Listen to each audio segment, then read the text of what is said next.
미니 총선이라고 불리는 730 재보궐선거, 이 가운데서도 서울 동작을 지역은 이번 재보선의 최대 승부처로 꼽히는데요.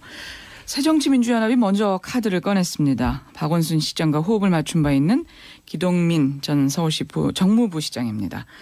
정치권에서는 흔히 박원순의 남자로 불리기도 하는데요. 하지만 당내에서 반발도 만만치가 않습니다. 이계한 최고위원 스튜디오에 나와 계십니다. 어서 오십시오. 네, 안녕하세요. 이계한입니다. 예. 지금 솔직히 당황스럽다. 기동민 전 부시장 본인의 말이에요. 그야말로 이게 깜짝 공천 아닙니까? 깜짝 공천이라는 거를 부인하기는 어렵습니다. 그렇죠. 이게 언제 결정된 건가요? 그러니까 공식적으로 결정된 거는 어저께 아침에 소집된 비공개 최고회의에서 결정이 됐고요. 예. 그것이 전부죠. 그러니까 그 전에 그 안 대표하고 김 대표 간에 예. 뭐 깊은 논의가 있었겠지만 그 과정까지는 잘 알지 못하겠고요. 예. 위원께서 아시는 거는 그렇습니다. 적어도 어제 비공개 최고회의에서 네. 예, 전격적으로 결정된 거다. 예. 이렇게 알고 있다. 근데 기동민 이 전 서울시 부시장이 이미 광주 광산을에 예비 후보 등록도 하고 사무실 개소식까지 했던데요. 어떻게 관악을로 전략 공천을 동작을로 전략 공천을 하게 된 건가요? 그게 730 선거라는 어떤 걸 놓고 그 새정치민주연합이 국민의 부름에 응답한다는 것을 어떻게 할 것인가, 최적 최강의 후보를 어떻게 뽑을 것인가에 대한 절박함에서 비롯됐다고 보시는 것이 좀 저희들의 그 생각입니다. 잘 아시다시피 730 선거는 6.4 지방선거에 이어서 세월호 참사 과정에서 보여준 그 박근혜 정부와 새누리당의 어떤 무능력함, 무책임함, 무염치함에 대한 평가를 해야 되는 건데, 그럼에도 불구하고 7월 30일이 시기적으로는 선거하기 참 어려운 때입니다. 그런 때라는 것이 하나 있고요. 그다음에 동작을이라는 선거구가 그게 어떤 후보가 잘못되었다기보다는 그 출신이 서울시장 선거에 출마해서 빈 자리라는 건데, 예. 동작을이 저도 선거를 치러봤습니다만서도 여러 가지 서울시와 협의해서 이루어야 할 현안들이 많습니다. 흑석동을 중심으로 한 뉴타운 문제를 어떻게 원만하게 지금 퇴로를 뚫어서 나갈 것인가 하는 것도 있고, 예. 교육 문제라든지 또 자영업자나 중산층이 많은데 그분들의 복지 문제를 어떻게 해결할 것인가, 이런 것이 많기 때문에 장소적으로 보면 서울시하고 가장 소통을 잘할 수 있는 후보가 있는 것이 바람직하다. 또 세 번째는 우선 제일 중요한 게 당 안팎의 어떤 사람이 가장 큰 지지를 끌어낼 수 있는 것인가. 예. 기동민 그 후보는 잘 아시는 것처럼 그 전남 출신으로 학교는 서울서 다녔고 486이고 운동부 출신이시고. 또 예. 김근태 의장, 제가 당의장 비서실장 할 때 같이 근무를 했던 사람인데 지금은 박원순 시장하고 가장 그 일을 많이 한 사람이고요. 예. 그런 저런 측면으로 봐서 또 여러 가지 계파적인 것을 부인할 수 없는 당내 계파라는 것이 있는데 여러 계파의 그 지지를 받을 수 있는 사람이어서 소위 말해서 때라든지 장소라든지 예. 인화라는 문제 면에 있어서 우리가 낼 수 있는 최선의 카드를 냈다, 이렇게 말씀드리겠습니다. 그래서 최강의 후보다. 네. 하는 말씀이시군요. 다른 어떤 이유보다도 우선 서울시와 협의해서 요 대목이 네. 예, 가장 좀 귀에 쏙 들어오는데, 지금 박원순 후광 효과, 일종의 박원순 마케팅도 기대하고 있다, 이런 얘기가 있거든요. 부인할 수 없는 사실이고, 또 박원순 시장이 도와주지 않으면, 협력해 주지 않으면 이룰 수 없는 일이 많다는 것도 앞에서 말씀드린 것처럼 그러한 동작을의 그러한 그 현안이 있기 때문에 저는 박원순 시장 마케팅이라는 것도 큰 작용을 했다고 저는 봅니다. 예. 근데 아직은 좀 정치적으로는 신인이고 인지도도 높지 않은 편인데 상대편에서는 또 패도 아직 보여주지 않았어요. 네. 네. 그래서 패를 보여주지 않았다는 거가 지금 걱정이긴 합니다. 지금 이번에 후보 내는 거 보면 저희 당도 거기에 비난해서 자유롭지 못합니다만서도 선도적으로 어떤 후보를 내서 이런 후보를 가지고 승부하겠습니다, 이런 것이 아니라 마치 가위바위보 게임 하듯이 저쪽이 가위 내면 우린 주먹 내고 저쪽이 주먹 내면 보자기 내겠다는 식으로 눈치 보기가 심해서 예. 그런 면이 있는데, 앞에서 설명드렸던 것처럼 기동민 후보는 여러 가지 그 선거 때라든지 선거가 치러지는 곳의 문제라든지 또 거기에 현안을 해결할 수 있는 인적인 그런 관계라든지 이런 면에서 내세울 수 있는 카드이기 때문에 선제적으로 저희들이 깐 거죠. 그만큼 자신 있다 하는 말씀이시네요.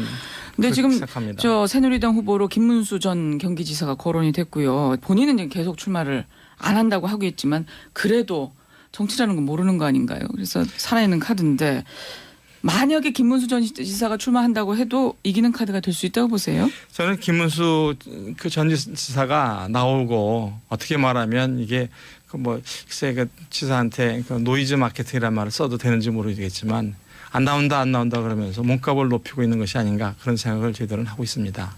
그렇게 나온다 하더라도 저희들이 그 김문수 지사가 갖고 있는 것과 저희 참신함 또 미래지향적인 그런 후보를 내세워서 겨뤄볼 만하다.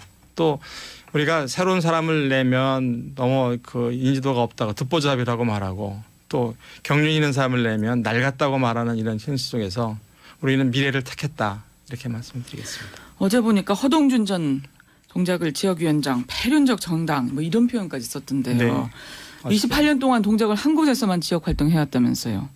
그러니까 대학교를 그 흑석동에 있는 중앙대학교를 나와서 거기서 살았다는 얘기를 그렇게 표현하고 계신 것이고. 뭐 세 번의 선거에서 당의 일방적 발표에서 다 희생됐다. 보니까 그중 세 번에 한 번 또 이기현 최고위원이시라고요.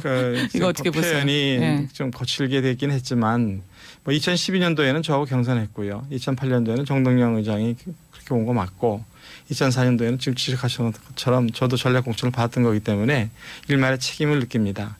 그렇지만은 어떤 사적인 연을 그 바탕을 두고 공적인 공천을 패륜이라고까지 말하는 것은 좀 지나치다는 생각을 합니다. 네. 어떤 내부적으로 경쟁력을 좀 비교는 해보셨습니까?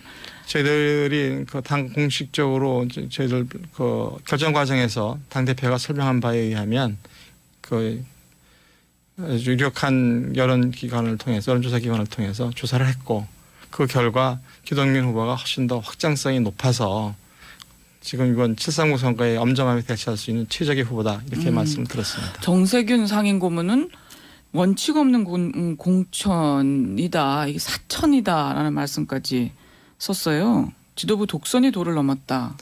원칙이 없다고 말씀하시는 것은 당대표를 지나시는 분으로서 좀 지나친 말씀이시죠.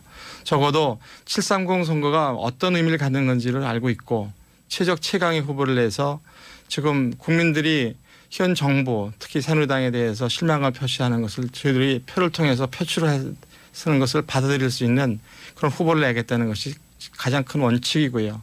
그런 과정에서 육사선거를 치르면서도 봤지만 경선이라는 과정이 절차적인 정당성 또는 뭐 민주적인 절차라고 말하지만 결과를 보면 새로운 사람이 등장할 수 없는 절차라는 한계도 있는 것도 분명합니다. 그런 것 때문에 그 지금 섭섭하신 분들이 많이 있지만 그렇게 해서 뭐 원칙도 없다 사천이다가 말하는 것은 전 지나치다고 생각합니다. 예. 그 사실 관악을에는 동작을은 자꾸만 관악을 동작을에는요 죄송합니다. 예. 금태섭 대변인 전략 공척 수석도 많지 않았습니까? 네 그렇습니다. 예. 그래서 왜 안철수 대표가 금태섭 대변인 대신에 기동민 카드를 선택했을까? 그건 챙겨주고 싶지 않았을까요? 대신이라는 표현보다는 네. 앞에서 말씀드렸던 것처럼 최적 최강의 후보라는 측면, 특히 인화라는 측면에서 당 안팎의 그 어떤 지지를 끌어내서 승리로 이끈다라는 그 대의가 지금 알려져 있는 것처럼 뭐 금태섭 변호사가 그 안철수 대표가 초창기 때부터 같이 했던 분이기 때문에 여러 가지 말이 있지만 그럼에도 불구하고 안 대표는 정말 그 우리가 그냥 흔히 하는 말로 선당 후사를 했다고 저는 생각합니다. 그 점에 있어서는. 자기 사람 심기라는 자꾸 비판이 나오니까 좀 그런 점도 부담을 가지셨을까요? 물론 육사선거 과정에서 자기 사람을 결국 심는 사람이 누구나 있는지 모르겠습니다만서도 많은 공천 과정에서 자기가 지지하는 사람이 안 되면 그 사람이 부족하다는 말보다는 개파 싸움이다. 그러니까 극단적으로 가면 안철수가 지분을 챙기는 것 때문에 되지도 않은 그런 사람 갖고 와서 되지도 않은 카드를 가지고 와서 했다는 비난을 많이 들었지요. 억울한 측면도 있으실 것이고 또 금태섭 대변인 같은 경우에 정말 뭐 미래지향적인 사람이고 개혁적인 사람이지요. 다른 기회 허동준 대변인도 마찬가지지만은 그분들도 당을 위해서 헌신한 것에 대해서 당이 잊어서는 안 된다고 생각합니다. 네. 금태섭 대변인은 그럼 이번 선거에는 안 나오시는 건가요? 저는 아직도 지금 그 우리가 전략직으로 때린 것이 몇 군데 더 있어서 뭐 그런 가망성을 봐야 되지 않겠는가 하는 생각을 하는데 다른 자세한 사항은 잘 모르겠습니다. 전략 공천 가능성이 있다 이런 말씀이십니까? 저는 뭐 그렇게라도 할 수 있다면 우리가 그렇게 해서 최적 최강의 후보를 낼 수 있는 것이라면 고려를 해야 한다고 생각합니다. 예. 또 이 박원순의 사람이다. 기동민 부시장이 그런 얘기가 늘 있으니까 박 시장과 이 안철수 대표가 더 손을 좀 굳게 잡겠다는 뜻이 아니냐 이런 또 해석도 나오고 있는데요. 그러니까 그럴 필요 있다고 보세요? 저는 그 두 분 관계라는 거는 예. 뭐 두 분이 서로 말씀하시는 것처럼 그 기성의 정치인들처럼 주고받는 관계라든지 그러한 뭐 이해 타산에 의해서 모인 사람이라보다는 계산으로서는 설명할 수 없는 관계라고 생각합니다. 두 분이 서로 협력해서 우리나라의 새로운 지도자로서 새로운 정치상을 만들어가는 것에 있어서 모범이 되기 때문에 그런 일들을 잘 협력할 수 있는 매개체가 될 수 있다고 생각하고 있습니다. 예. 자, 시간상 또 다른 지역 얘기도 좀 여쭤봐야 될 것 같은데 지금 광주에는 권은희 전 수서경찰서 수사과장 공천에서 나오고 있는데 역시 또 본인은 계속 부인을 하고 있어요. 어떻습니까? 여전히 살아있는 카드인가요? 제가 아는 법인에서는 굉장히 참 고려하기가 여러 가지 여건이 제약이 있는 걸로 알고 있습니다. 제약이 있다. 네. 그러니까 이번 선거는 어렵다 하는 말씀이신가요? 그러니까 국정원 댓글 사건과 관련해서 우리가 공천을 하면 마치 무슨 뭐 음모설이라는 것도 뭐 퍼져 나온다는 얘기도 있고 예. 여러 가지가 있어서 제약 요건이 많은 걸로 알고 있습니다. 예. 저 지금 재보궐 전략 보면 새누리당에 좀 밀리는 건 아니냐 이런 지적도 나오고 있네요. 조국 교수 같은 분 새누리는 정치 쇼라도 하는데 뭐 하냐 하는 얘기하는데 뭐라고 좀 말씀하시겠어요? 그러니까 조국 교수 지적을 뭐 뼈 아프게 생각하지만 정치를 쇼라고 말할 수는 없고요. 지금 진정성이라는 의미에 있어서 선거 대통령 선거 때 내세웠던 사람들을 다 팽개쳤다가 다시 또 선거가 되니까 다시 혁신인이라고 말하지 않습니까? 그러니까 그런 거에 대해서도 꾸짖는 것도 있어야 되겠고 저희 당에서도 지금 이를테면 기동민 후보를 냈다는 것 자체가 저는 혁신이라고 생각합니다. 전국 단위로 생각했고 그다음에 최강의 후보를 낸다는 측면에서 또 심지어는 사적인 연을 들어서 폐륜이라는 소리 들어가면서까지 우리가 그 국민의 부름에 답할 수 있는 그러한 기준에 의해서만 오로지 그 후보를 선택하는 것 그 자체가 저는 미래를 지향하는 것이고 그 자체도 혁신이라고 저는 생각합니다. 그런 게 혁신이다. 네. 공천 자체가 지금 혁신을 하고 있는 거다. 그렇습니다. 예. 광주 광산을 보궐선거마저 전략공천으로 후보 결정하면 폭풍이 크지 않겠나 이런 우려에 대해서 뭐라고 말씀하셨어요? 어저께 저희들이 다섯 군데 지역구를 전략공천 지구로 했기 때문에 예. 뭐 지금 그런 염려가 있음에도 불구하고 전략공천하는 프로세스에 들어갔다고 보셔야 될 것 같습니다. 알겠습니다. 새정치민주연합의 이계한 최고위원과 말씀 나눴습니다.